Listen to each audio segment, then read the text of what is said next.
Let me start with a small story. ನಾನು ಒಂದು ಸಣ್ಣ ಒಂದು ಕಥೆಯ ಮೂಲಕವಾಗಿ ನಾನು ಪ್ರಾರಂಭ ಮಾಡಲು ಇಚ್ಛಿಸುತ್ತೇನೆ. I'm going to tell a story about a man. ನಾನು ನಿಮ್ಮೆಲ್ಲರಿಗೂ ಸಹ ಒಬ್ಬ ವ್ಯಕ್ತಿಯ ಕುರಿತಾದಂತ ಒಂದು ಕಥೆಯನ್ನು ನಾನು ಹೇಳುತ್ತೇನೆ. And this man lived around 2000 years ago in the same time when our Lord Jesus Christ was in this world. ಮತ್ತು ಈ ವ್ಯಕ್ತಿಯ ಕುರಿತಾಗಿ ಹೇಳುವುದಾದ್ರೆ ಆತನು 2000 ವರ್ಷಗಳ ಹಿಂದೆ ಆತನು ಜೀವಿಸುತ್ತಿದ್ದಂತವನು ಆತನಾಗಿದ್ದನು ಮತ್ತು ನಮ್ಮ ಕರ್ತನಾದಂತ ಯೇಸು ಕ್ರಿಸ್ತನು ಈ ಲೋಕದಲ್ಲಿ ಇದ್ದಂತ ಸಮಯದಲ್ಲಿ ಆತನು ಇದ್ದಂತವನು ಆತನಾಗಿದ್ದನು. So this man, I will describe about him in detail. ನಾನು ಈ ವ್ಯಕ್ತಿಯ ಕುರಿತಾಗಿ ಬಹಳ ವಿವರವಾಗಿ ನಾನು ನಿಮಗೆ ನಾನು ಹೇಳುವಂತವನು ನಾನಾಗಿರುತ್ತೇನೆ. And he is a very well dressed man. ಆತನು ಬಹಳ ಸುಂದರವಾಗಿ ಬಹಳ ಚಂದವಾಗಿ ಆತನು ತನ್ನ ಉಡುಗೆ ತೊಡುಗೆಗಳನ್ನು ಹಾಕಿಕೊಳ್ಳುತ್ತಿದ್ದಂತವನು ಆತನಾಗಿದ್ದನು. Let's consider that he is having an office work. ನಾವು ಈ ರೀತಿಯಾಗಿ ನಾವು ಆಲೋಚಿಸೋಣ. ಅದೇನೆಂದ್ರೆ ಆತನಿಗೆ ಒಂದು ಕಚೇರಿಯ ಕೆಲಸ ಉಂಟು. Every morning he goes to office with fully well dressed. ಆತನು ಪ್ರತಿದಿನವೂ ಮುಂಜಾನೆ ವೇಳೆಯಲ್ಲಿ ಆತನು ಬಹಳ ಚೆನ್ನಾಗಿ ತನ್ನ ಉಡುಗೆ ತೊಡುಗೆಯನ್ನು ಹಾಕಿಕೊಂಡು ಆತನು ತನ್ನ ಕಚೇರಿಗೆ ಕೆಲಸ ಮಾಡಲು ಆತನು ಹೋಗುತ್ತಾನೆ. And he is also having very nice hair. ಮತ್ತು ಅದೇ ರೀತಿಯಾಗಿ ಆತನಿಗೆ ಬಹಳ ಸುಂದರವಾಗಿರುವಂತ ಬಹಳ ಚೆನ್ನಾಗಿರುವಂತ ಕೂದಲು ಆತನಿಗಿದೆ. And he used to comb his hair in a very great fashion. ಮತ್ತು ಆತನು ಬಹಳ ಸುಂದರವಾದಂತ ರೀತಿಯಲ್ಲಿ ತನ್ನ ಕೂದಲನ್ನು ಆತನು ಬಾಚಿಕೊಳ್ಳುತ್ತಿದ್ದನು. He has a nice beard. ಅದೇ ರೀತಿಯಲ್ಲಿ ಆತನಿಗೆ ಸುಂದರವಾದಂತ ಗಡ್ಡ ಉಂಟು. And he used to take care of that beard as well very much. ಆತನು ತನ್ನ ಗಡ್ಡದ ಕುರಿತಾಗಿಯೂ ಸಹ ಬಹಳ ಕಾಳಜಿಯನ್ನು ಆತನು ವಹಿಸುತ್ತಿದ್ದನು. And his voice and his sound is also very much perfect. And it is a sweet sound to others as well.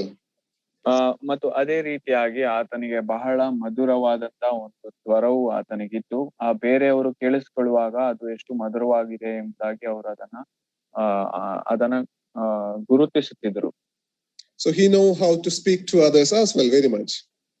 ಮತ್ತು ಅದೇ ರೀತಿಯಾಗಿ ಆತನಿಗೆ ಬೇರೆಯವರ ಬಳಿಯಲ್ಲಿ ಯಾವ ರೀತಿಯಲ್ಲಿ ಮಾತನಾಡಬೇಕು ಎಂಬುವಂತ ಒಂದು ಜ್ಞಾನವೂ ಸಹ ಆತನಿಗಿತ್ತು. He has a wonderful family as well. ಆತನಿಗೆ ಒಂದು ಬಹಳ ಸುಂದರವಾದಂತ ಒಂದು ಕುಟುಂಬವೂ ಸಹ ಆತನಿಗೆ ಅದ್ಭುತವಾದಂತ ಕುಟುಂಬವೂ ಅವನಿಗಿತ್ತು. He has a beautiful wife. ಸುಂದರವಾದಂತ ಹೆಂಡತಿಯು ಆತನಿಗೆ ಇದ್ದಳು. And probably 2-3 kids as well. ಅದೇ ರೀತಿಯಾಗಿ 2 ಅಥವಾ 3 ಮಕ್ಕಳು ಸಹ ಇದ್ದರು. So he was blessed with all the blessings that you can get in this world. ಈ ಒಂದು ಲೋಕದಲ್ಲಿ ಯಾರಿಗೆ ಸಿಗಬಹುದಾದಂತ ಎಲ್ಲಾ ಆಶೀರ್ವಾದಗಳನ್ನ ಹೊಂದಿದಂತವನು ಆತನಾಗಿದ್ದನು. And one day this man is preparing to go to office and he has finished his bath and now he is dressing in front of the mirror. ಹೀಗಿರುವಂತ ಸಮಯದಲ್ಲಿ ಒಂದು ದಿನ ಆತನು ತನ್ನ ಕಚೇರಿಗೆ ಹೋಗುವುದಕ್ಕಾಗಿ ಮುಂಜಾನೆ ವೇಳೆಯಲ್ಲಿ ಎದ್ದು ಆತನು ತನ್ನನ್ನು ತಾನು ಸಿದ್ಧಪಡಿಸಿಕೊಳ್ಳುತ್ತಿರುವಾಗ ಸ್ನಾನವನ್ನೆಲ್ಲ ಮಾಡಿಕೊಂಡು ಆ ಒಂದು ಕನ್ನಡಿಯ ಮುಂದೆ ನಿಂತು ತನ್ನನ್ನು ತಾನು ಸಿದ್ಧಪಡಿಸಿಕೊಳ್ಳುತ್ತಿರುವಂತಹ ಸಮಯದಲ್ಲಿ and suddenly he noticed something on his hand. Here on his hand a dark red and white spot on his hand. ಆತನು ಈ ರೀತಿಯಾಗಿ ಸಿದ್ಧವಾಗುತ್ತಿದ್ದಂತಹ ಸಮಯದಲ್ಲಿ ಆತನ ಹಸ್ತದ ಮೇಲೆ ಆತನ ಅಂಗೈಯ ಮೇಲೆ ಒಂದು ಕೆಂಪು ಮತ್ತು ಬಿಳಿ ಬಣ್ಣದ ಏನೋ ಒಂದು ಗುರುತು ಕಾಣಿಸುವಂತದನ್ನ ಆತನು ಕಾಣುತ್ತಾನೆ. And he didn't take care of that immediately and he left it as it is. ಆತನು ಆ ಕ್ಷಣವೇ ಅದರ ಕುರಿತಾಗಿ ಏನನ್ನು ಮಾಡದೆ ಆತನು ಅದನ್ನ ಹಾಗೆ ಬಿಟ್ಟು ಬಿಡುತ್ತಾನೆ. But his heart was very much troubled after seeing this. ಆದ್ರೆ ಈ ಒಂದು ಗುರುತನ್ನ ಆತನು ನೋಡಿದ ನಂತರದಲ್ಲಿ ಆತನ ಹೃದಯದಲ್ಲಿ ಒಂದು ಕಳವಳವು ಉಂಟಾಯಿತು. And he observed that day by day this is getting darker and deeper. ಮತ್ತು ದಿನದಿಂದ ದಿನಕ್ಕೆ ಅದನ್ನ ಕಾಣುವಾಗ ಅದು ಇನ್ನೂ ಹೆಚ್ಚಾಗಿ ಆ ಬಣ್ಣವು ಅದು ತೀಕ್ಷ್ಣವಾಗುತ್ತಿತ್ತು ಮತ್ತು ಅದೇ ರೀತಿಯಾಗಿ ಅದು ಹೆಚ್ಚಾಗುತ್ತಾ ಇತ್ತು. And after 7 days, ಮತ್ತು 7 ದಿನಗಳಾದ ನಂತರದಲ್ಲಿ and he decided to go to a checkup. ಆತನು 7 ದಿನಗಳಾದ ನಂತರದಲ್ಲಿ ಅದನ್ನ ತೋರಿಸಿಕೊಳ್ಳುವುದಕ್ಕೋಸ್ಕರವಾಗಿ ಆತನು ಹೊರಟನು. And he decided to go to the priest of the land. ಆತನು ಆ ಒಂದು ಸ್ಥಳದ ಒಂದು ಯಾಜಕನ ಬಳಿಗೆ ಹೋಗಲು ಆತನು ಮನಸ್ಸು ಮಾಡಿದನು. And he went to the priest, and the priest confirmed that he is infected by leprosy. ಆತನು ಯಾಜಕನ ಬಳಿಗೆ ಹೋಗುವಾಗ ಯಾಜಕನು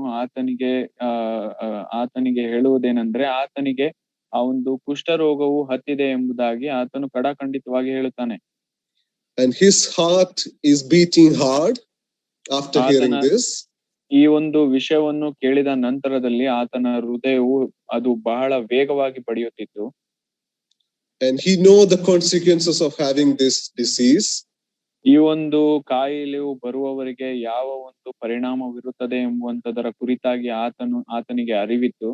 And he don't know what to do now. ಆದ್ರೆ ಈಗ ಅವನಿಗೆ ಏನು ಮಾಡಬೇಕು ಎಂಬುದಾಗಿ ಆತನಿಗೆ ಜ್ಞಾನವಿಲ್ಲ. But somehow he has to tell to everyone. There is no other way. ಆದ್ರೆ ಹೇಗಾದ್ರೂ ಮಾಡಿ ಆತನು ಈ ಒಂದು ವಿಷಯದ ಕುರಿತಾಗಿ ಎಲ್ಲರಿಗೂ ಸಹ ಆತನು ತಿಳಿಸಬೇಕಾಗಿತ್ತು. And with troubled heart he is staying there. ಈ ಒಂದು ಭಾರವಾದಂತ ಹೃದಯದಿಂದ ಆತನು ಈ ಒಂದು ವಿಷಯವನ್ನು ತಿಳಿದವನಾಗಿ ಆತನು ಜೀವಿಸುತ್ತಿದ್ದನು. And let's read about him in Matthew chapter 8.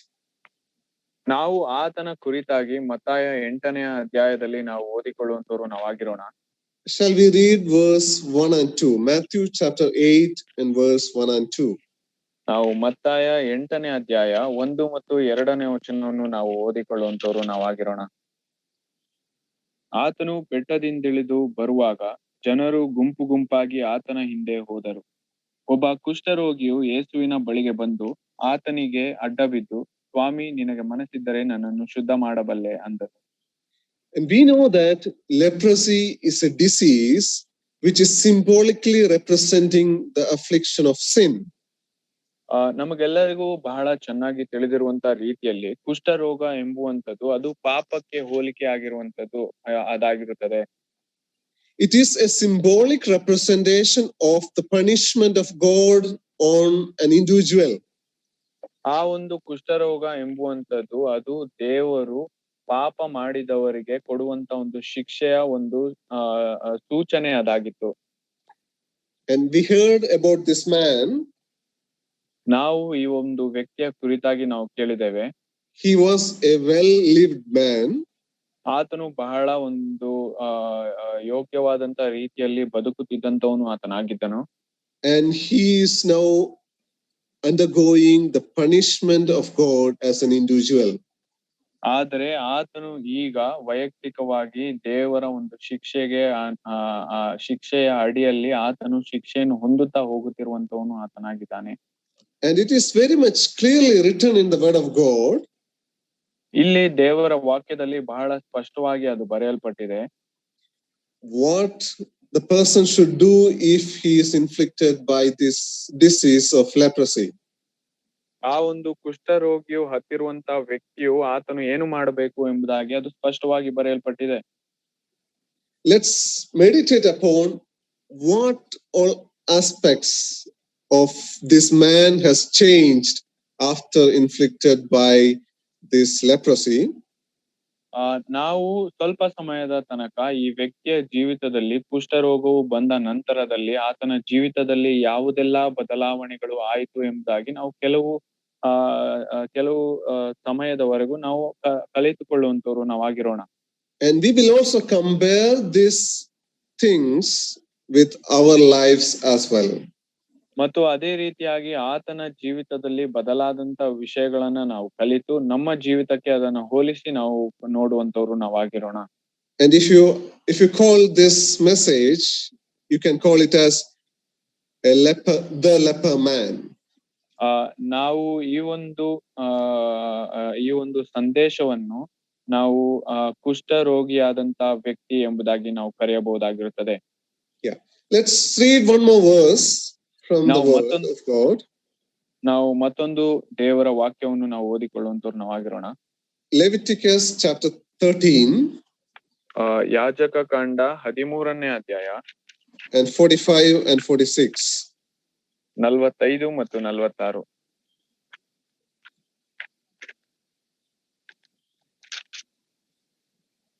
ಯಾಜಕ ಕಾಂಡ 13ನೇ ಅಧ್ಯಾಯ 45 ಮತ್ತು 46. ಯಾರಲ್ಲಿ ಕುಷ್ಠದ ಗುರುತು ಕಾಣಬಂತೋ ಅವನು ತನ್ನ ಬಟ್ಟೆಗಳನ್ನು ಹರಿದುಕೊಂಡು ತಲೆಯನ್ನು ಕೆದರಿಕೊಂಡು ಬಾಯಿಯನ್ನು ಬಟ್ಟೆಯಿಂದ ಮುಚ್ಚಿಕೊಂಡು ನಾನು ಅಶುದ್ಧನು ಅಶುದ್ಧನು ಎಂದು ಕೂಗಿಕೊಳ್ಳಬೇಕು.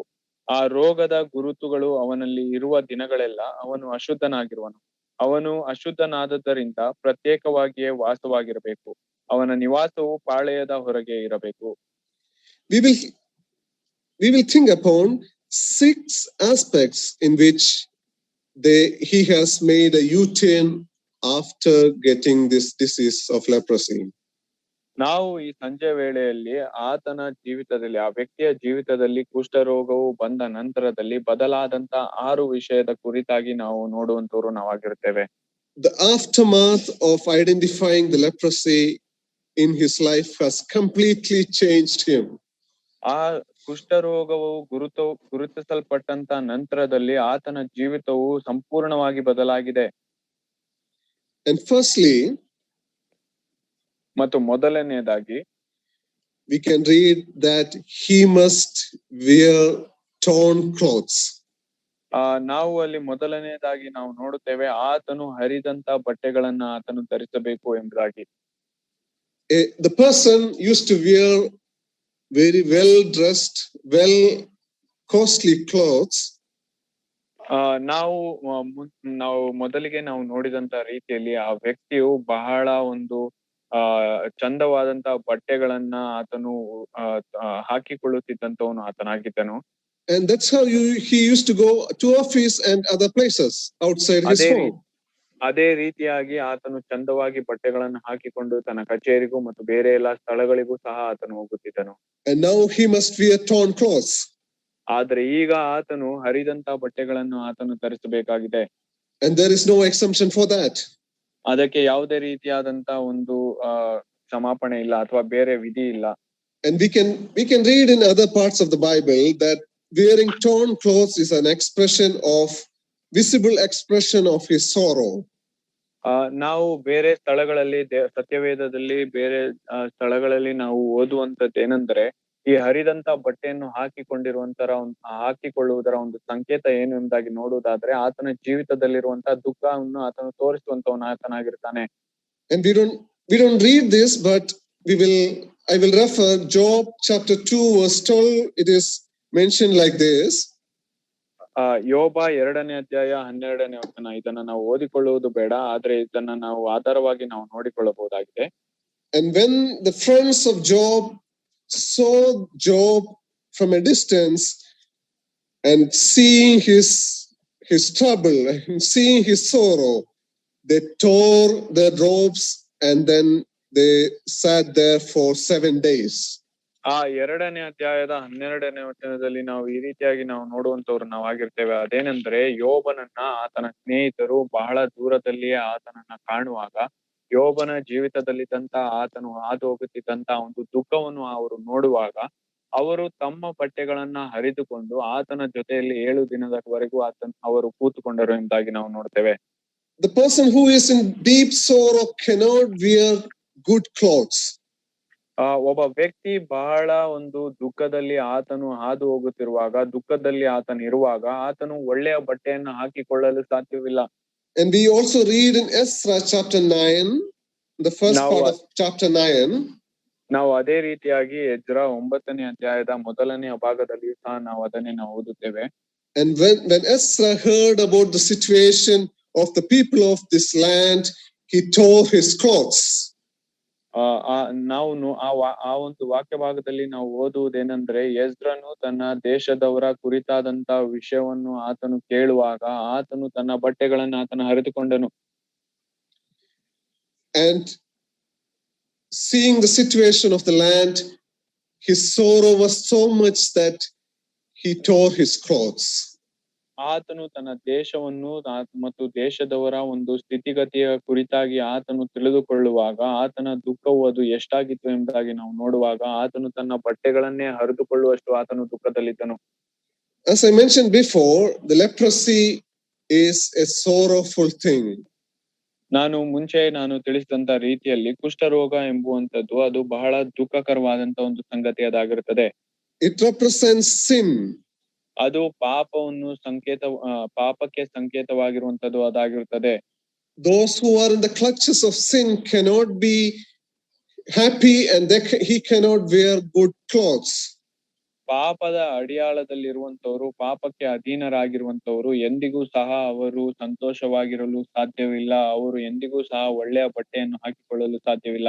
And his first impression when you look at him is sorrowful. ನಾವು ಆ ವ್ಯಕ್ತಿಯನ್ನ ನಾವು ನೋಡುವಾಗ ನಮಗೆ ಮೊದಲಿಗೆ ಕಾಣಬರುವಂತದ್ದು ಅದೇನು ಎಂಬುದಾಗಿ ನೋಡುವುದಾದ್ರೆ ಆತನ ದುಃಖ. And this man has to start his life with torn clothes now. ಆದ್ರೆ ಈಗ ಕುಷ್ಠರೋಗವು ಬಂದ ನಂತರದಲ್ಲಿ ಈ ವ್ಯಕ್ತಿಯು ಆತನು ತನ್ನ ಜೀವಿತವನ್ನು ಹರಿದಂತ ಬಟ್ಟೆಯಿಂದ ಪ್ರಾರಂಭಿಸಬೇಕಾಗಿದೆ. After inflicted by this disease of leprosy, he has to change his life and he has to leave his good clothes and he has to live with his torn clothes. ಈ ಒಂದು ವ್ಯಕ್ತಿಗೆ ಕುಷ್ಠರೋಗವೆಂಬಂತ ಕಾಯಿಲೆ ಬಂದಂತ ನಂತರದಲ್ಲಿ ಆತನೆಂದಿಗೂ ಸಹ ಒಳ್ಳೆಯ ಬಟ್ಟೆಗಳನ್ನು ಹಾಕಿಕೊಳ್ಳಲು ಸಾಧ್ಯವಿಲ್ಲ. ಆತನು ಹರಿದಂತ ಬಟ್ಟೆಗಳನ್ನೇ ಹಾಕಿಕೊಂಡು ಜೀವಿಸಬೇಕಾಗಿದೆ. My dear brothers and sisters, this is also the same case when we are inflicted with sin. ನನ್ನ ಪ್ರಿಯ ಸಹೋದರ ಸಹೋದರಿಯರೇ, ನಮ್ಮ ಜೀವಿತದಲ್ಲಿಯೂ ಸಹ ನಾವು ಪಾಪಕ್ಕೆ ನಾವು ಅನುಗುಣವಾಗುವಾಗ, ನಾವು ಪಾಪ ಮಾಡುವಂತವ್ರು ನಾವು ಆಗುವಾಗ ನಮ್ಮ ಜೀವಿತವು ಸಹ ಇದೇ ರೀತಿಯಲ್ಲಿ ಇರುವಂತದ್ದಾಗಿರುತ್ತದೆ. We cannot be happy anymore. ನಾವೆಂದಿಗೂ ಸಹ ನಾವು ಸಂತೋಷವಾಗಿರಲು ಸಾಧ್ಯವಿಲ್ಲ. The first impression on us is sorrowfulness. ನಮ್ಮನ್ನು ಯಾರಾದರೂ ಮೊದಲು ಕಾಣುವಾಗ ಅವರಿಗೆ ಕಾಣಬರುವಂತದ್ದೇನೆಂದ್ರೆ ನಮ್ಮ ದುಃಖ, ನಾವು ದುಃಖದಲ್ಲಿರುವಂತದ್ದು. I praise God for those who are redeemed by the blood of our Jesus Christ. ನಮ್ಮ ಕರ್ತನಾದಂತ ಯೇಸು ಕ್ರಿಸ್ತನ ರಕ್ತದ ಮೂಲಕವಾಗಿ ಯಾರ್ಯಾರು ಪಾಪದಿಂದ ಬಿಡುಗಡೆಯನ್ನು ಹೊಂದಿದ್ದೀರೋ ಅವರಿಗೋಸ್ಕರವಾಗಿ ನಾನು ಸಂತೋಷ ಪಡುತ್ತೇನೆ. Those who have trusted God are no more under the clutches of this leprosy of sin. ಯಾರ್ಯಾರು ಕರ್ತನನ್ನ ತಮ್ಮ ರಕ್ಷಕನನ್ನಾಗಿ ಅಂಗೀಕರಿಸಿಕೊಂಡಿದ್ದಾರೋ, ಯಾರ್ಯಾರು ನಂಬಿದ್ದಾರೋ ಅವ್ರು ಯಾರು ಸಹ ಇನ್ನು ಪಾಪಕ್ಕೆ ಅಧೀನರಾಗಿಲ್ಲ. And we read that in Isaiah chapter 61. ನಾವು ಏಷಾಯನು ಬರೆದ ಪ್ರವಾದನೆ ಗ್ರಂಥ 61ನೇ ಅಧ್ಯಾಯದಲ್ಲಿ ನಾವು ಈ ರೀತಿಯಾಗಿ ನಾವು ಓದುತ್ತೇವೆ. And verse 10.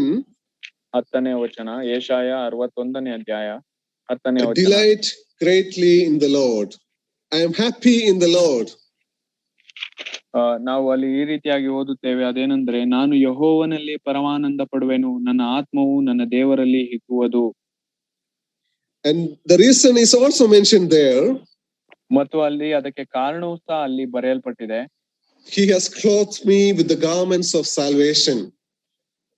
ನಾವು ಅಲ್ಲಿ ನೋಡುತ್ತೇವೆ, ವಧು ತನ್ನನ್ನು ಆಭರಣಗಳಿಂದ ಅಲಂಕರಿಸಿಕೊಳ್ಳುವ ಹಾಗೂ ಆತನು ನನಗೆ ರಕ್ಷಣೆ ಎಂಬ ವಸ್ತ್ರವನ್ನು ಹೊದಿಸಿ ಎಂಬುದಾಗಿ ನಾವು ನೋಡ್ತೇವೆ. And arrayed me in a robe of his righteousness. And that's the reason why we are delightful in the Lord. ಮತ್ತು ಅಲ್ಲಿ ನಾವು ನೋಡುತ್ತೇವೆ, ಧರ್ಮವೆಂಬಂತ ನಿಲುವಂಗಿಯನ್ನು ನಮಗೆ ತೊಡಿಸಿದ್ದಾನೆ ಎಂಬುದಾಗಿ. ಆದ್ದರಿಂದಲೇ ನಾವು ಆತನಲ್ಲಿ ಪರಮಾನಂದ ಪಡುವಂತವರು ನಾವಾಗಿದ್ದೇವೆ. Once we were under the clutches of sin. ನಾವು ಒಂದು ಕಾಲದಲ್ಲಿ ಪಾಪದ ಅಧೀನದಲ್ಲಿದ್ದಂತವರು ನಾವಾಗಿದ್ದೆವು. And we were not able to wear good clothes and we had to wear torn clothes. ನಾವು ಆ ಪಾಪಕ್ಕೆ ಅಧೀನರಾಗಿದ್ದಂತ ಕಾರಣದಿಂದಾಗಿ ನಾವು ಒಳ್ಳೆಯ ಬಟ್ಟೆಗಳನ್ನು ಧರಿಸಿಕೊಳ್ಳಲು ಸಾಧ್ಯವಾಗುತ್ತಿರಲಿಲ್ಲ. ನಾವು ಹರಿದಂತ ಬಟ್ಟೆಯನ್ನು ಹಾಕಿಕೊಳ್ಳುವಂತವರು ನಾವಾಗಿರ್ಬೇಕಾಗಿತ್ತು. And now we have clothes of salvation and righteousness. ಆದ್ರೆ ಈಗ ನಮಗೆ ರಕ್ಷಣೆ ಮತ್ತು ಧರ್ಮವೆಂಬಂತ ನಿಲುವಂಗಿಯು ವಸ್ತ್ರವು ನಮಗೆ ತೊಡಿಸಲ್ಪಟ್ಟಿದೆ. This man came to Jesus and he also received, I believe that he also received the garments of salvation and righteousness. ಈ ವ್ಯಕ್ತಿಯು ಕೂಡ ಆತನು ಕ್ರಿಸ್ತನ ಬಳಿಗೆ ಬರುವಾಗ ಆತನು ಆ ಒಂದು ರಕ್ಷಣೆ ಎಂಬಂತ ವಸ್ತ್ರವನ್ನು, ಧರ್ಮವೆಂಬಂತ ನಿಲುವಂಗಿಯನ್ನು ಆತನು ಪಡೆದುಕೊಂಡಿದ್ದಾನೆ ಎಂಬುದಾಗಿ ನಾನು ಹೇಳ್ತೇನೆ. And secondly, ಎರಡನೇದಾಗಿ we read in Leviticus chapter 13 and verse 45 again, let their hair be unkempt. ನಾವು ಅಲ್ಲಿ ಯಾಜಕ ಕಾಂಡ 13ನೇ ಅಧ್ಯಾಯದ 45ನೇ ವಚನದಲ್ಲಿ ನಾವು ಎರಡನೇದಾಗಿ ನಾವು ನೋಡುತ್ತೇವೆ, ಅದೇನೆಂದರೆ ತಲೆಯನ್ನು ಕೆದರಿಕೊಂಡು. He must keep his hair unkempt. ಆತನು ತನ್ನ ತಲೆಯನ್ನ ಕೆದರಿಕೊಂಡವನಾಗಿರಬೇಕು. He is not supposed to comb his hair. ಆತನು ತನ್ನ ತಲೆಯನ್ನು ಬಾಚಿಕೊಳ್ಳುವಂತಿಲ್ಲ. In the past, before the leprosy, he can go to office or he can go to wherever he wants by clearly combing his hair and decorating his hair. This is not a problem. ಈ ಒಂದು ಕುಷ್ಠರೋಗವು ಬರುವುದಕ್ಕಿಂತ ಮುಂಚಿತವಾಗಿ ಆತನು ತನ್ನ ಜೀವಿತದಲ್ಲಿ ಆತನು ಚಂದವಾಗಿ ತನ್ನ ತಲೆಯನ್ನ ಬಾಚಿಕೊಂಡು ಆತನು ತನ್ನ ಕಚೇರಿಗೆ ಹೋಗಬಹುದಾಗಿತ್ತು. But after this leprosy, he is not supposed to comb his hair. ಆದರೆ ಆತನು ಈ ಒಂದು ಕುಷ್ಠರೋಗವು ಬಂದಂತ ನಂತರದಲ್ಲಿ ಆತನ ತಲೆಯನ್ನು ಬಾಚಿಕೊಳ್ಳುವಂತಿಲ್ಲ. And the reason why he should not comb his hair, ಆತನು ತನ್ನ ತಲೆಗಳನ್ನ ಯಾಕೆ ಬಾಚಿಕೊಳ್ಳಬಾರದು ಎಂಬುದಕ್ಕೆ ಅದಕ್ಕೆ ಕಾರಣವೇನು ಎಂಬುದಾಗಿ ನಾವು ನೋಡುವುದಾದರೆ, he should be sensible of the judgment he received. ಆತನು ತನಗೆ ಕೊಡಲ್ಪಟ್ಟಿರುವಂತ ನ್ಯಾಯ ವಿಚಾರಣೆಯ ಕುರಿತಾಗಿ ಆತನು ತಿಳುವಳಿಕೆ ಉಳ್ಳಂತವನು ಆತನಾಗಿರಬೇಕು ಎಂಬುದಾಗಿ. And we all know that the attraction of a man or a woman is on their hair. ಮತ್ತು ನಮಗೆಲ್ಲರಿಗೂ ತಿಳಿದಿರುವಂತ ರೀತಿಯಲ್ಲಿ ಒಬ್ಬ ವ್ಯಕ್ತಿ ಅಥವಾ ಹೆಂಗಸು ಆಕೆಯು ಆಕರ್ಷಿತಳಾಗಬೇಕಾದ್ರೆ ಅವರ ಕೂದಲು ಅದು ಮುಖ್ಯವಾಗಿರುವಂತದ್ದಾಗಿರುತ್ತದೆ.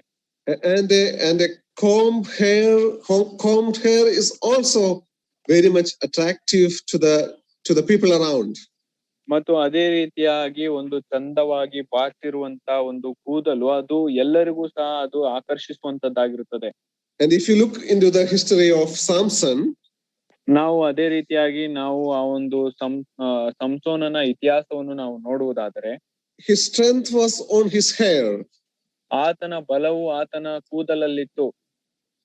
And his attraction, his strength is on his hair. ಆತನ ಒಂದು ಆಕರ್ಷಣೆ, ಆತನ ಒಂದು ಬಲವು ಆತನ ಒಂದು ಕೂದಲೇ ಅದಾಗಿತ್ತು. And now he must not comb his hair. ಆದ್ರೆ ಆತನು ಈಗ ಆತನು ತನ್ನ ಕೂದಲನ್ನು ಬಾಚಿಕೊಳ್ಳುವಂತಿರಲಿಲ್ಲ. What a situation for this man. ಈ ಒಂದು ವ್ಯಕ್ತಿಗೆ ಎಂತ ಒಂದು ಸನ್ನಿವೇಶವು ಬಂದಿದೆ. And his strength and his attraction is gone now. ಆತನ ಬಲವು ಆತನ ಆಕರ್ಷಣೆಯು ಅದು ಈಗ ಇಲ್ಲದಂತಾಗಿದೆ. And that's a very sad situation for this man. ಅದು ಮತ್ತು ಈ ಒಂದು ಸನ್ನಿವೇಶವು ಅದು ಬಹಳ ದುಃಖಕರವಾದಂತ ಸನ್ನಿವೇಶವು ಆ ಮನುಷ್ಯನಿಗಾಗಿದೆ. And this is the effect of sin in our lives as well. ನಮ್ಮ ಜೀವಿತದಲ್ಲಿಯೂ ಸಹ ಪಾಪದ ಒಂದು ಪರಿಣಾಮ ಇದೇ ಆಗಿರುವಂತದ್ದಾಗಿರುತ್ತದೆ. When Samson was affected with sin, ಸಂಸೋನನ ಜೀವಿತದಲ್ಲಿ ಪಾಪವು ಅದು ಬಂದಾಗ his strength is gone. ಆತನ ಬಲವು ಅದು ಹೋಯಿತು. And his attraction is gone. ಆತನ ಆಕರ್ಷಣೆಯು ಅದು ಹೋಯಿತು. And God cannot use him anymore. ಮತ್ತು ದೇವರು ಆತನನ್ನು ಇನ್ನೆಂದಿಗೂ ಸಹ ಉಪಯೋಗಿಸಲು ಸಾಧ್ಯವಾಗಲಿಲ್ಲ. And this is the same case with our lives as well. ನಮ್ಮ ಜೀವಿತದಲ್ಲಿಯೂ ಸಹ ಇದೇ ಪರಿಣಾಮಗಳು ಉಂಟಾಗುತ್ತದೆ. When we are under the clutches of sin, ನಾವು ಪಾಪಕ್ಕೆ ಅಧೀನರಾಗಿರುವಂತಹ ಸಮಯದಲ್ಲಿ our strength is gone. ನಮ್ಮ ಬಲವು ಅದು ಹೋಗುತ್ತದೆ. And we cannot be used by God. ನಾವು ದೇವರಿಂದ ಉಪಯೋಗವಾಗುವುದಿಲ್ಲ. And luckily, the Christ has redeemed us from this sin. ಆದ್ರೆ ನಮ್ಮನ್ನ ಕ್ರಿಸ್ತನ ಮೂಲಕವಾಗಿ ಈ ಒಂದು ಪಾಪದಿಂದ ನಾವು ಬಿಡಿಸಲ್ಪಟ್ಟಿರುವಂತವ್ರು ನಾವಾಗಿದ್ದೇವೆ. And we read this also in the Bible. ನಾವು ಇದನ್ನ ನಾವು ಸತ್ಯವೇದದಲ್ಲಿಯೂ ಸಹ ನಾವು ಓದುವಂತವ್ರು ನಾವಾಗಿರ್ತೇವೆ. Shall we turn to Ephesians chapter 5 and verse 27? ನಾವು ನಮ್ಮ ಸತ್ಯವೇದವನ್ನು ಎಫೆಸದವರಿಗೆ ಬರೆದ ಪತ್ರಿಕೆ 5ನೇ ಅಧ್ಯಾಯ 27ನೇ ವಚನಕ್ಕೆ ನಾವು ತಿರುಗಿಸೋಣ. Ephesians 5:27. ಎಫೆಸದವರಿಗೆ ಬರೆದ ಪತ್ರಿಕೆ 5ನೇ ಅಧ್ಯಾಯ 27ನೇ ವಚನ. ಅಲ್ಲಿ ನಾವು ಈ ರೀತಿಯಾಗಿ ಓದುತ್ತೇವೆ, ಅದನ್ನು ಕಳಂಕ, ಸುಕ್ಕು ಮುಂತಾದದೊಂದು ಇಲ್ಲದ ಕನ್ನಿಕೆಯೋ ಎಂಬಂತೆ ಪರಿಶುದ್ಧವೂ ನಿರ್ದೋಷವೂ ಮಹಿಮೆಯುಳ್ಳದೂ ಆಗಿರುವ ಸಭೆಯನ್ನಾಗಿ ತನ್ನೆದುರಿನಲ್ಲಿ ನಿಲ್ಲಿಸಿಕೊಳ್ಳಬೇಕೆಂತಲೂ ವಾಕ್ಯೋಪದೇಶ ಸಹಿತವಾದ ಜಲಸ್ನಾನವನ್ನು ಮಾಡಿಸಿ ಶುದ್ಧ ಮಾಡಿದನು. So we were not powerful. We didn't have any strength because of sin. ಪಾಪದ ನಿಮಿತ್ತವಾಗಿ ನಮ್ಮಲ್ಲಿ ಯಾವುದೇ ರೀತಿಯಾದಂತಹ ಬಲವಿರಲಿಲ್ಲ, ನಮ್ಮಲ್ಲಿ ಶಕ್ತಿ ಇರಲಿಲ್ಲ. There was no attraction for us as well. ಅದೇ ರೀತಿಯಾಗಿ ನಮ್ಮಲ್ಲಿ ಯಾವುದೇ ರೀತಿಯಾದಂತಹ ಆಕರ್ಷಣೆಯೂ ಇರಲಿಲ್ಲ. But here we read that Christ himself wants to present himself.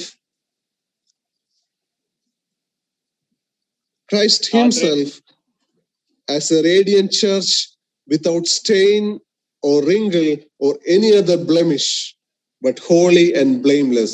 Our shame, our attraction was gone, but now we are shameless and we are attractive in the presence of God.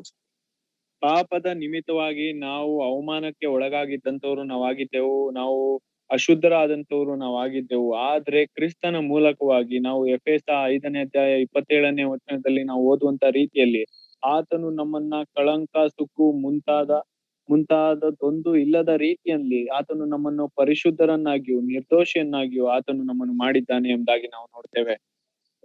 And this man can also receive the strength and attraction by coming to the presence of our Lord Jesus Christ.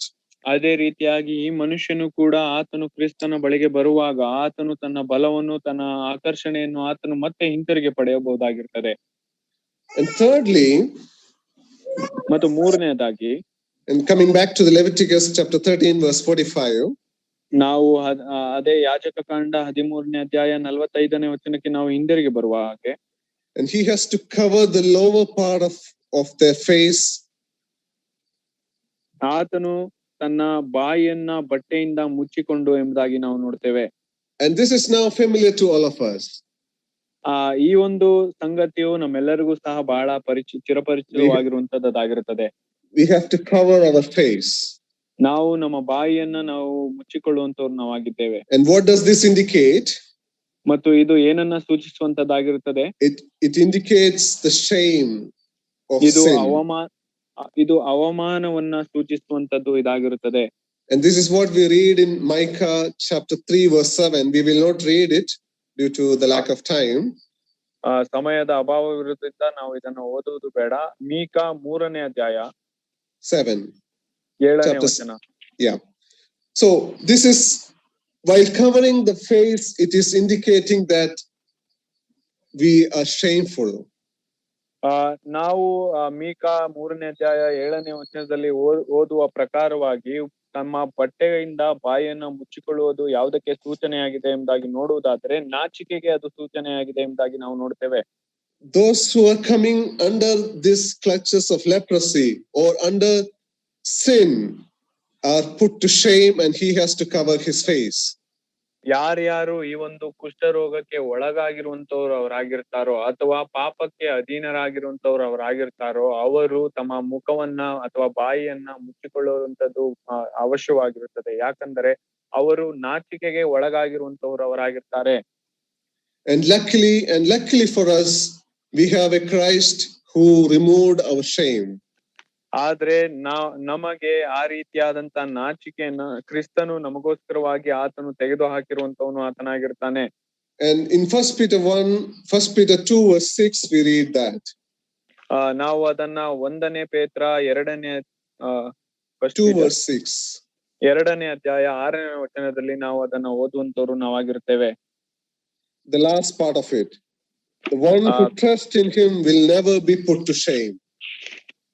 1 ಪೇತ್ರ 2ನೇ ಅಧ್ಯಾಯ 6ನೇ ವಚನದ ಕಡೆಯ ಭಾಗದಲ್ಲಿ ನಾವು ಈ ರೀತಿಯಾಗಿ ನಾವು ನೋಡುತ್ತೇವೆ, ಅದರ ಮೇಲೆ ನಂಬಿಕೆ ಇಡುವವನು ಆಶಾಭಂಗ ಪಡುವುದೇ ಇಲ್ಲ ಎಂಬುದಾಗಿ. And for those who trust in our Christ Lord will not be put to shame. ಮತ್ತು ಅದೇ ರೀತಿಯಾಗಿ ಯಾರ್ಯಾರು ನಮ್ಮ ಕರ್ತನಾದಂತ ಯೇಸು ಕ್ರಿಸ್ತನನ್ನ ನಂಬಿಕೊಳ್ಳುವಂತವ್ರು ಅವರಾಗಿರ್ತಾರೋ ಅವರೆಂದಿಗೂ ಸಹ ನಾಚಿಕೆಗೆ ಒಳಪಡುವುದಿಲ್ಲ. And luckily our Christ, Lord Jesus Christ, put out our shame on us that was in us because of sin. ಆದ್ರೆ ನಮ್ಮ ಅದೃಷ್ಟದಿಂದಾಗಿ ನಮ್ಮ ಕರ್ತನಾದಂತ ಯೇಸು ಕ್ರಿಸ್ತನು ನಮ್ಮ ಮೇಲೆ ಹಾಕಲ್ಪಟ್ಟಂತ ಒಂದು ಆ ಪಾಪದ ನಿಮಿತ್ತವಾಗಿ ನಮ್ಮ ಮೇಲೆ ಇದ್ದಂತ ಒಂದು ನಾಚಿಕೆಯನ್ನು ಆತನು ತೆಗೆದು ಹಾಕಿದ್ದಾನೆ. And this man, when he came to Jesus Christ, has God removed his shame, and he can live without shamefulness. ಮತ್ತು ಅದೇ ರೀತಿಯಾಗಿ ಈ ಮನುಷ್ಯನು ನಮ್ಮ ಕರ್ತನಾದಂತ ಯೇಸು ಕ್ರಿಸ್ತನ ಬಳಿಗೆ ಬರುವಾಗ ನಮ್ಮ ಕರ್ತನಾದಂತ ಯೇಸು ಕ್ರಿಸ್ತನು ಈತನ ನಾಚಿಕೆಯನ್ನು ತೆಗೆದು ಹಾಕಿ ಯಾವುದೇ ರೀತಿಯಾದಂತ ನಾಚಿಕೆ ಇಲ್ಲದಂತ ಜೀವಿತವನ್ನು ಆತನು ನಡೆಸಲು ಶಕ್ತವಾಗುವ ಹಾಗೆ ಮಾಡಿದ್ದಾನೆ. The after effect of leprosy for this man, fourthly, ಈ ಒಂದು ಕುಷ್ಠರೋಗವು ಬಂದಂತ ನಂತರದಲ್ಲಿ ಈ ಒಂದು ಮನುಷ್ಯನಿಗೆ ಆದಂತ ವಿಷಯವು ಬದಲಾದಂತ ಸಂಗತಿ ನಾಲ್ಕನೇದಾಗಿ ಏನು ಎಂಬುದಾಗಿ ನಾವು ನೋಡುವಾಗ, and he has to cry out in Leviticus chapter 13 verse 45 again, he has to cry out, unclean, unclean. ಅದೇ ಯಾಜಕ ಕಾಂಡ 13ನೇ ಅಧ್ಯಾಯ 45ನೇ ವಚನದಲ್ಲಿ ನಾವು ನೋಡುತ್ತೇವೆ, ಆತನು ನಾನು ಅಶುದ್ಧನು ಅಶುದ್ಧನು ಎಂದು ಕೂಗಿಕೊಳ್ಳಬೇಕು ಎಂಬುದಾಗಿ ನಾವು ನೋಡುತ್ತೇವೆ. He has to accept himself that he is unclean. ಆತನು ತನ್ನನ್ನು ತಾನು ಅಶುದ್ಧನು ಎಂಬುದಾಗಿ ಆತನು ಒಪ್ಪಿಕೊಳ್ಳಬೇಕಾಗಿದೆ. And he cannot keep quiet just as it is. ಆತನು ಸುಮ್ಮನೆ ಇರಲು ಸಾಧ್ಯವಿಲ್ಲ. And he has to loudly declare that I am unclean and I am unclean. ಆತನು ಬಹಳ ಜೋರಾಗಿ ಕೂಗುಕೊಳ್ಳುತ್ತಾ ಆತನು ತಾನು ಅಶುದ್ಧನು ಅಶುದ್ಧನು ಎಂಬುದಾಗಿ ಪ್ರಕಟಪಡಿಸಬೇಕಾಗಿರುತ್ತದೆ. And this is also we read in Lamentations chapter 7 verse 15. We will not read that. Lamentations 7:15. ಇದನ್ನೇ ನಾವು ಪ್ರಸಂಗಿಗಳಲ್ಲಿಯೂ ಸಹ ನಾವು ನೋಡುವಂತವ್ರು ನಾವಾಗಿರ್ತೇವೆ.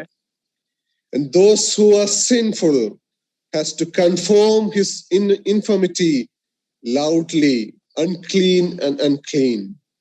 ಯಾರ್ಯಾರು ಪಾಪಿಯಾಗಿದ್ದಾನೋ ಆತನು ತಾನು ಪಾಪಿಯಾಗಿದ್ದಾನೆ ಎಂಬುವಂತದನ್ನ ಜೋರಾಗಿ ಹೇಳುತ್ತಾ ಕೂಗುತ್ತಾ ಪ್ರಕಟಪಡಿಸಬೇಕು ಎಂಬುದಾಗಿ ನಾವು ಆ ಒಂದು ವಾಕ್ಯ ಭಾಗದಲ್ಲಿ ನಾವು ಓದುತ್ತೇವೆ. And we heard that this man had a sweet voice in the past. ಮತ್ತು ನಾವು ಮುಂಚೆ ನಾವು ಮೊದಲಿಗೆ ನಾವು ಕೇಳಿದಂತ ರೀತಿಯಲ್ಲಿ ಈ ಒಂದು ಮನುಷ್ಯನಿಗೆ ಬಹಳ ಒಂದು ಮಧುರವಾದಂತ ಸ್ವರವು ಆತನಿಗಿತ್ತು. And now what is coming out of his mouth is unclean, unclean.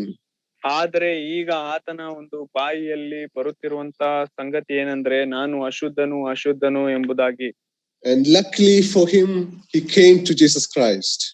ಆದ್ರೆ ಅದೃಷ್ಟವಶಾತ್ ಆತನು ಕರ್ತನಾದಂತ ಯೇಸು ಕ್ರಿಸ್ತನ ಬಳಿಗೆ ಆತನು ಬಂದನು. And do you know what is in his mouth now?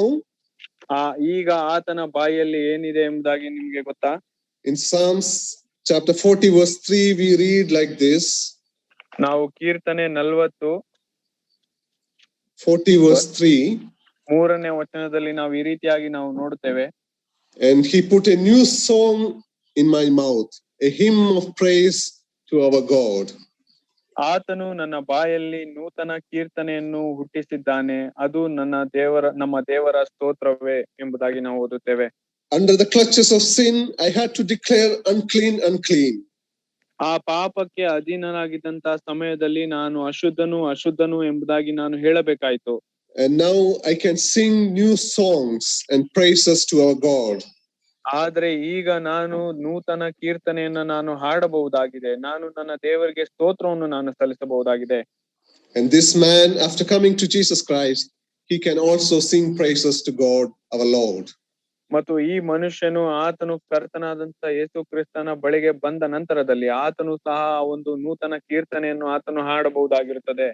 And fifthly for this man, ಐದನೇದಾಗಿ ಈ ಒಂದು ಮನುಷ್ಯನಿಗೆ, and verse 46 we read like this,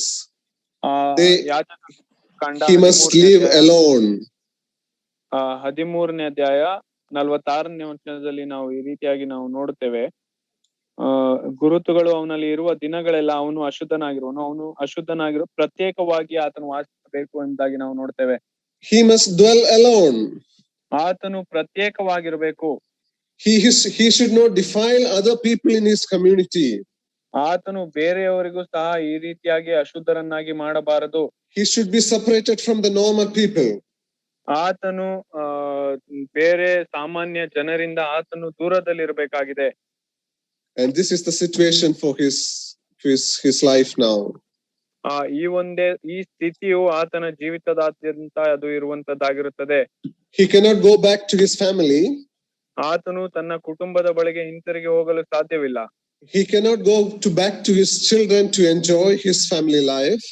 ಆತನು ಹಿಂದಿರುಗಿ ತನ್ನ ಮಕ್ಕಳ ಬಳಿಗೆ ಹೋಗಿ ಆತನು ತನ್ನ ಕೌಟುಂಬಿಕ ಜೀವಿತವನ್ನು ಆತನು ಆನಂದಿಸಲು ಸಾಧ್ಯವಿಲ್ಲ. And there is no fellowship with the normal people. ಆತನು ಸಾಮಾನ್ಯ ಜನರೊಟ್ಟಿಗೆ ಕೂತು ಅನ್ಯೋನ್ಯವಾಗಿರಲು ಸಹ ಸಾಧ್ಯವಿಲ್ಲ. And probably he can have fellowship with the sinful man, the lepers in the land. ಆತನು ಆ ಒಂದು ಸ್ಥಳದಲ್ಲಿರುವಂತಹ ಬೇರೆ ಕುಷ್ಠರೋಗಿಗಳ ಒಟ್ಟಿಗೆ ಆತನು ಜೀವಿಸಬಹುದಾಗಿತ್ತು. And luckily for this man, he came to Jesus. ಆದರೆ ಅದೃಷ್ಟವಾಗಿ ಆತನು ಕರ್ತನಾದಂತ ಯೇಸು ಕ್ರಿಸ್ತನ ಬಳಿಗೆ ಈ ವ್ಯಕ್ತಿಯು ಬಂದನು. And do we know how much fellowship we have now? ಈಗ ನಾವು ಕ್ರಿಸ್ತನೊಂದಿಗೆ ಎಷ್ಟು ಅನ್ಯೋನ್ಯತೆಯನ್ನು ನಾವು ಹೊಂದಿದ್ದೇವೆ ಎಂಬುದಾಗಿ ನಾವು ತಿಳಿದಿದ್ದೇವಾ? In first John chapter 1 and verse 3 we read. 1 John 1 and 3. 1 ಯೋಹಾನ 1ನೇ ಅಧ್ಯಾಯ 3ನೇ ವಚನದಲ್ಲಿ ನಾವು ಈ ರೀತಿಯಾಗಿ ನಾವು ಓದುತ್ತೇವೆ. We have fellowship. We may not read. We have fellowship with God here. ನಾವು ಇಲ್ಲಿ ನಾವು ಓದುತ್ತೇವೆ. ಆ ವಾಕ್ಯ ಭಾಗದಲ್ಲಿ ನಾವು ಓದುವುದೇನೆಂದ್ರೆ ನಾವು ದೇವರೊಂದಿಗೆ ಅನ್ಯೋನ್ಯತೆಯನ್ನು ಹೊಂದಿದವರು ನಾವಾಗಿದ್ದೇವೆ ಎಂಬುದಾಗಿ ಓದುತ್ತೇವೆ. We have fellowship with our Lord Jesus Christ. ನಾವು ನಮ್ಮ ಕರ್ತನಾದಂತ ಯೇಸು ಕ್ರಿಸ್ತನೊಟ್ಟಿಗೆ ನಾವು ಅನ್ಯೋನ್ಯತೆಯನ್ನು ನಾವು ಹೊಂದಿರುವಂತವರು ನಾವಾಗಿದ್ದೇವೆ. And we have fellowship among the brethren. ನಾವು ನಮ್ಮ ಸಹೋದರರೊಟ್ಟಿಗೆ ನಾವು ಅನ್ಯೋನ್ಯತೆಯನ್ನು ನಾವು ಹೊಂದಿರುವಂತವರು ನಾವಾಗಿದ್ದೇವೆ. When we were under the sin, we didn't have any fellowship with the people or God or Jesus. ನಾವು ಪಾಪದಲ್ಲಿದ್ದಂತ ಸಮಯದಲ್ಲಿ ಯಾರ ಜೊತೆಯೂ ಸಹ ನಮಗೆ ಅನ್ಯೋನ್ಯತೆ ಇರಲಿಲ್ಲ. ನಾವು ಕರ್ತನಾದಂತ ಯೇಸು ಕ್ರಿಸ್ತನ ಜೊತೆ ಆಗಿರಬಹುದು ಅಥವಾ ದೇವರ ಜೊತೆ ಆಗಿರಬಹುದು, ಯಾವುದೇ ರೀತಿಯಾದಂತ ಅನ್ಯೋನ್ಯತೆಯು ನಮಗಿರಲಿಲ್ಲ. And now this man can have fellowship with God, Jesus and the people around him. ಆದ್ರೆ ಈಗ ಈ ಮನುಷ್ಯನು ಕರ್ತನಾದಂತ ಯೇಸು ಕ್ರಿಸ್ತನು ದೇವರು ಮತ್ತು ಅದೇ ರೀತಿಯಾಗಿ ತನ್ನ ಸುತ್ತಮುತ್ತಲಿದ್ದಂತ ಎಲ್ಲಾ ಜನರೊಂದಿಗೆ ಆತನು ಅನ್ಯೋನ್ಯನಾಗಿ ಇರಬಹುದಾಗಿತ್ತು. And sixthly for this man, ಆರನೇದಾಗಿ ಈ ಮನುಷ್ಯನಿಗೆ in Leviticus 13 verse 46, the last part, he must live outside the camp. ಯಾಜಕ ಕಾಂಡ 13ನೇ ಅಧ್ಯಾಯ 46ನೇ ವಚನದ ಕೊನೆ ಭಾಗದಲ್ಲಿ 6ನೇ ಅಂಶವನ್ನು ನಾವು ನೋಡ್ತೇವೆ. ಅದೇನಂದ್ರೆ ಅವನ ನಿವಾಸವು ಪಾಳೆಯದ ಹೊರಗೆ ಇರಬೇಕು ಎಂಬುದಾಗಿ. He is not supposed to come inside the camp. ಆತನು ಪಾಳೆಯದ ಒಳಗೆ ಯಾವುದೇ ಕಾರಣಕ್ಕೂ ಆತನು ಬರುವ ಹಾಗೆ ಇರಲಿಲ್ಲ. No privilege for him to come to the camp. ಆತನು ಪಾಳೆಯದ ಒಳಗೆ ಬರುವಂತ ಯಾವುದೇ ರೀತಿಯಾದಂತ ಸೌಲಭ್ಯವಿರಲಿಲ್ಲ. And because the presence of God is in the camp. ಯಾಕಂದ್ರೆ ಆ ಪಾಳೆಯದ ಒಳಗೆ ದೇವರ ಒಂದು ಪ್ರಸನ್ನತೆಯು ಇರುವಂತದ್ದಾಗಿತ್ತು. And into this holy presence of God, this man cannot come anymore. ಮತ್ತು ಈ ರೀತಿಯಾದಂತಹ ಪರಿಶುದ್ಧವಾದಂತಹ ಪ್ರಸನ್ನತೆಗೆ ಈ ಒಂದು ವ್ಯಕ್ತಿಯು ಬರಲು ಅಸಾಧ್ಯವಾಗಿತ್ತು. And what a state for this man. ಮತ್ತು ಎಂತ ಒಂದು ಸ್ಥಿತಿಯು ಈ ಮನುಷ್ಯನಿಗಾಯ್ತು. But luckily for him, he came to Jesus Christ. ಆದ್ರೆ ಅದೃಷ್ಟವಾಗಿ ಆತನು ಕರ್ತನಾದಂತ ಯೇಸು ಕ್ರಿಸ್ತನ ಬಳಿಗೆ ಆತನು ಬಂದನು. And do you know where he is placed now? ಮತ್ತು ಈಗ ಆತನ ಒಂದು ಸ್ಥಳವು ಎಲ್ಲಿ ಎಂಬುದಾಗಿ ನಮಗೆ ತಿಳಿದಿದೆಯಾ? In Ephesians chapter 2 verse 7 we read. ಎಫೆಸದವರಿಗೆ ಬರೆದ ಪತ್ರಿಕೆ 2ನೇ ಅಧ್ಯಾಯ 7ನೇ ವಚನದಲ್ಲಿ ನಾವು ಈ ರೀತಿಯಾಗಿ ನಾವು ಓದುತ್ತೇವೆ. And we read there, he is seated somewhere. ನಾವು ಅಲ್ಲಿ ಆತನು ಎಲ್ಲೋ ಕೂರಿಸಲ್ಪಟ್ಟಿದ್ದಾನೆ ಎಂಬುದಾಗಿ ನಾವು ನೋಡ್ತೇವೆ. Ephesians chapter 2 verse 7.